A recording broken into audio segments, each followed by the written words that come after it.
Hey friends, Ash here. Welcome back to Gents. Bet you thought I was mad.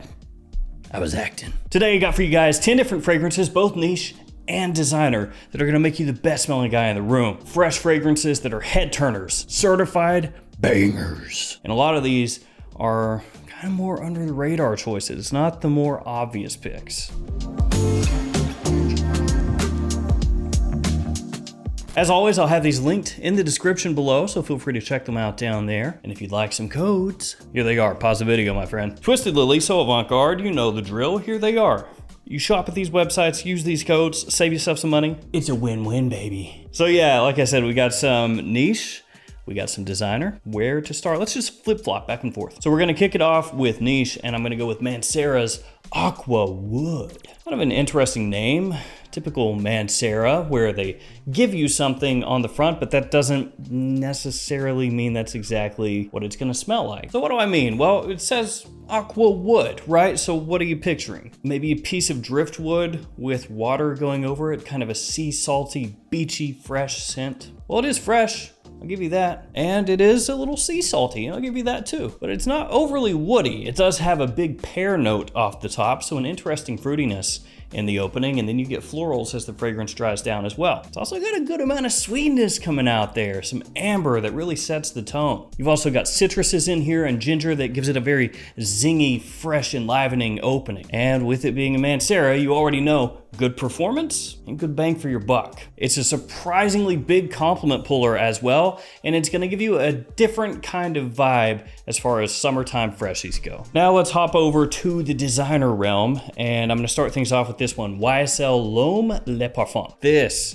is an absolute monster as far as pulling compliments and positive attention goes. If you want something hyper unique, and you're not really gonna find this here, because essentially what this is it's a Frankenstein monster. It's taking the original YSL L'Homme Eau de Toilette and fusing it with Y Eau de Parfum, which makes a fragrance that people absolutely love. And this is not just a summertime scent. Really, you can wear this one just about year-round, daytime or nighttime. Does not get talked about all that much, especially compared to Y Eau de Parfum, but this one can hang right there with that scent. Now with L'Homme Le Parfum, I wasn't really enthused with that one when it first came out, and it is because of the redundancy, you know, having it be similar to some other fragrances out there, which gives it a very familiar feel. But I had to step back and think about it.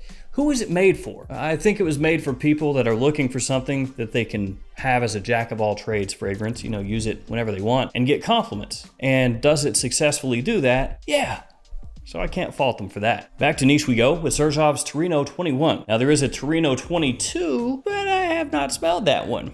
So I'm sticking with Torino 21 here. This has a fan-freaking-tastic opening. It's green, fresh, lively, brisk, just smells absolutely stunning. And with this being a Torino fragrance, you know, it's got a little classiness to it as well. Maybe more so than you would expect for a spring, summertime, daytime scent. The quality is very high, as you would expect from Xerjoff, and the presentation is beautiful as well. It is a little bit of a high beast, but still your average person is not going to know about Xerjoff or Torino 21. So obviously you'll still you'll stand out, I should say, in a very good way when you're wearing this. Let's hop back over to designers with Mugler Cologne's Fly Away. I really, really dig Fly Away. I think this stuff is top notch. It has a great citrus opening. Grapefruit is the citrus of choice here. And it's gonna be one of those more rindy, tangy citrus openings. So essentially, you can have like a little checkbox. Do you like the opening of Dolce & Gabbana Light Blue Forever? Check yes or no. If you check yes, congratulations, you'll like the opening here. If you check no, maybe not for you. Also has a cannabis note. Yeah, grapefruit and cannabis. So it's gonna give you a different sort of tangy green edge from that cannabis note mixing together with the grapefruit. I think it smells amazing. My wife loves this stuff. A lot of what you'd think about it is going to hedge on that opening. Back to niche. Blockade from Mind Games. Look, it's a night.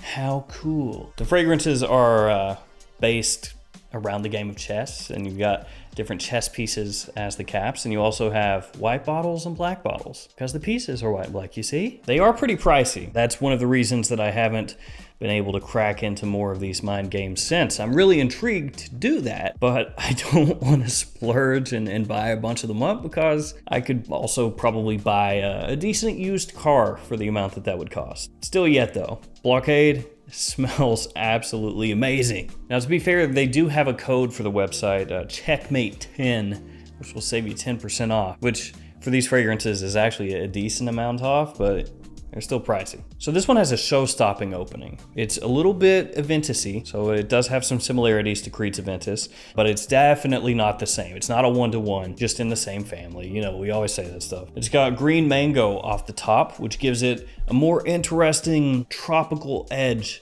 to that Aventus-y sort of open. And this stuff is just from opening to dry down an attention grabber, and it has that versatility that you would expect from a fragrance in this family. Back to designers, and I'm going with this one, Ocean Noir from Michael Malul. Now, of course, I am biased. Michael Malul, my friends. We used to not be friends, but now we're friends. And of course, I creatively directed a bunch of fragrances that they released under their brand. Blue Ridge, Terra Nova, Jet Black Enigma, Terra Nova. Nominated. It's Fragrance Release of the Year 2022. You can use the code GENTS, by the way, Michael Malul, whole website, save 20% off. But Ocean Noir, this one here, is one of their best sellers. Trust me.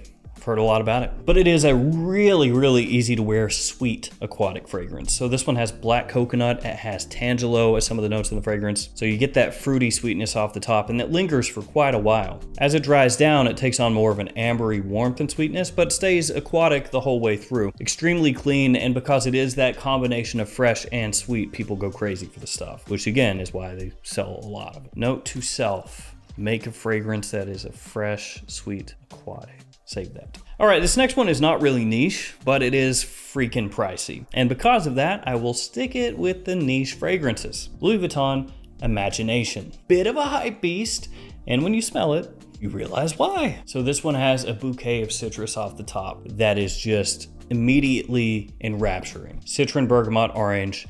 Smells natural, but not really rindy, not tart, more a slightly green, juicy kind of citrus opening. It has ginger in there, and like I always say, ginger and citrus. Put that together in the opening, you're gonna have magic, and here it works. It adds a great sweetness, a fresh pop to the citrus. You get a little neroli in there, which melds together once again perfectly with the citrus, gives it almost a pillowy edge. Then as it dries down, you get this wonderful tea note that comes out. Again, helps a little bit with that greenery around the edge of the scent. Imagination is it. Summertime, during the day, you want something classy, high-end, obviously of high quality, that people are going to just be drawn to. This will get it done. Plus, if they ask what you're wearing, you can say Louis Vuitton. Let's hop on over to Azzaro after that. One dude is wearing Louis Vuitton.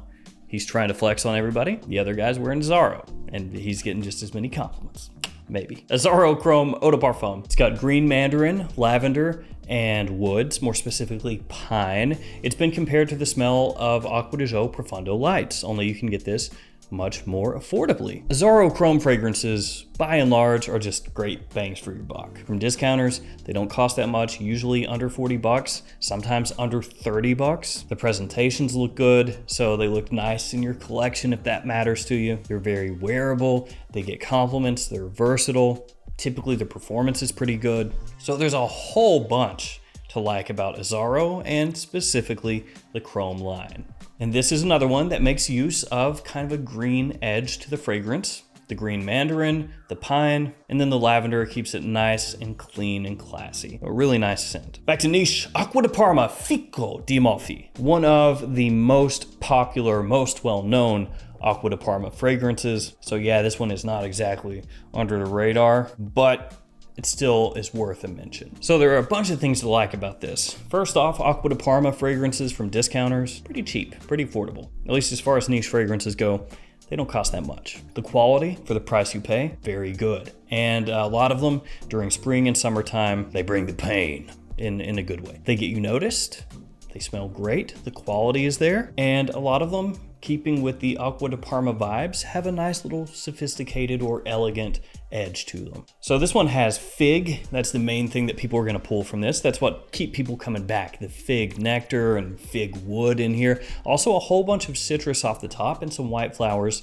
through the mid. Essentially, anytime somebody looks up what is the best fig fragrance, whether for men, for women, whatever, Fico di Amalfi will come up. So Fico di Amalfi, this one absolutely worth checking out. And to be fair, even though this is a popular fragrance, fig is not a note that most people are gonna be wearing. Last one, Narciso Rodriguez For Him Blue Noir Eau de Toilette Extreme. And this one, I feel like maybe more than any of the other ones here, is going to be the fragrance that best straddles that line between being a fresh, easy wearing, almost blue summertime scent, while staying very classy and buttoned up. This does both of those things, which you might expect because it is, after all, part of the Blue Noir line. This one has citrus, ice, basil, musk, and woods as some of the notes in the fragrance, and it's both fantastic for office wear or casual wear, or really just